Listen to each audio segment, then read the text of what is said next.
Salut à tous. Aujourd'hui, on se retrouve pour parler calibre 12. Alors, calibre 12, arme de catégorie C, c'est-à-dire, comme vous le savez, soumise à licence de tir sportif, licence de balle trap ou encore permis de chasse.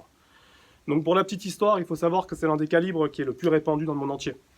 On en trouve un petit peu partout, et pour parler que de la France, il fut un temps qui est pas si lointain que ça, puisqu'on parle de l'époque de nos grands-pères, où on pouvait acheter librement ce type de fusil. Alors aujourd'hui, c'est plus du tout le cas, mais ça explique pourquoi on arrive à en retrouver un petit peu partout dans toutes les familles. C'est un fusil qu'on va se transmettre par héritage, le fusil du grand-père, ou qu'on va retrouver dans le vieux grenier de la maison qu'on vient d'acheter. Alors avoir un fusil de calibre 12, c'est bien, mais ça ne vous donnera pas pour autant le droit d'avoir les munitions, puisqu'elles sont toujours en catégorie C, et si vous n'avez pas de licence de tir sportif, de balle trap ou de permis de chasse, vous ne pourrez tout simplement pas les acheter. Alors le calibre 12, c'est un calibre qui est très polyvalent. Avec du petit plomb, on peut faire de la chasse au petit gibier, on peut faire de la chasse au gros gibier, ou faire un petit peu de tir sportif avec des balles slug, pour tirer sur cible. Et du coup, j'ai trouvé moi des munitions intéressantes puisqu'elles sont à poudre noire, c'est-à-dire accessibles en catégorie D à toute personne n'ayant simplement plus de 18 ans. Alors ces munitions-là, j'ai acheté de la grenaille et j'ai acheté des munitions anti-peu slug. Elles sont chargées en général à 5 grammes de poudre noire pour 28 grammes de plomb. Ne sachant pas ce que ça vaut, je vous ai fait un petit retour en vidéo et puis j'ai testé ça pour vous. Allez, on va aller voir ce que ça vaut.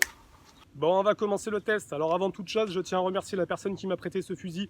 Donc une arme de marque Baikal, fusil de chasse avec un canon en 50 cm, une visée en fibre optique, équipé un petit peu tactique puisqu'on a une cartouchière de crosse et puis pourquoi pas, il y a la petite lampe torche pour utilisation en pleine nuit.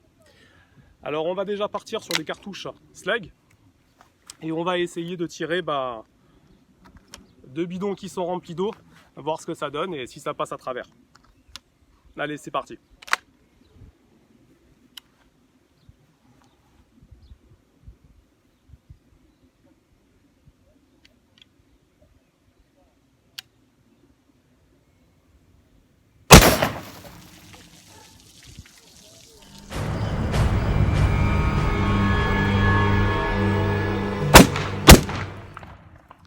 Tu passes en dessous, hein.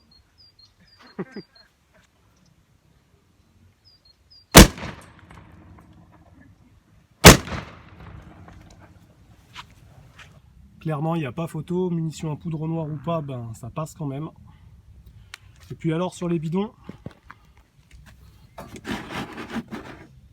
on voit l'entrée de la balle qui est passée ici. Elle est ressortie là.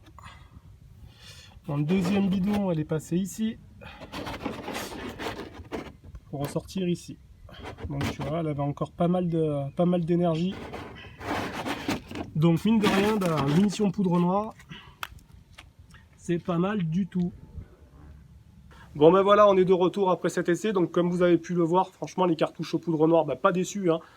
Ça envoie du lourd dans un fusil de chasse, c'est vraiment du costaud. Je peux vous assurer que j'ai l'épaule qui est bien en vrac, je me suis bien fait plaisir et pour le coup je regrette pas d'avoir trouvé ces munitions là.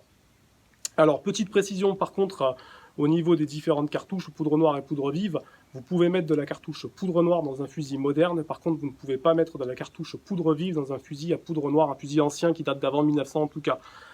Faut savoir que les chambres, les canons d'un fusil ancien ne sont pas prévus pour supporter autant de pression que pourraient occasionner les cartouches poudre vive.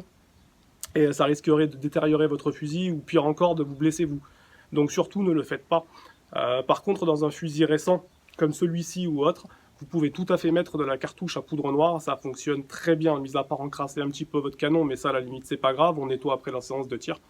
Mais ça vous permet d'utiliser le fusil du grand-père que vous avez eu en héritage, avec des cartouches que vous arrivez à acheter librement, en vente libre, plus de 18 ans, des cartouches à poudre noire, et croyez-moi, vous ne regretterez pas, vous ferez plaisir. Voilà, cette vidéo elle est finie, je vous laisse me mettre un petit like si elle vous a plu, me mettre vos commentaires pour me dire ce que vous en pensez, et puis quant à nous, on se retrouve pour une prochaine vidéo. Salut les amis!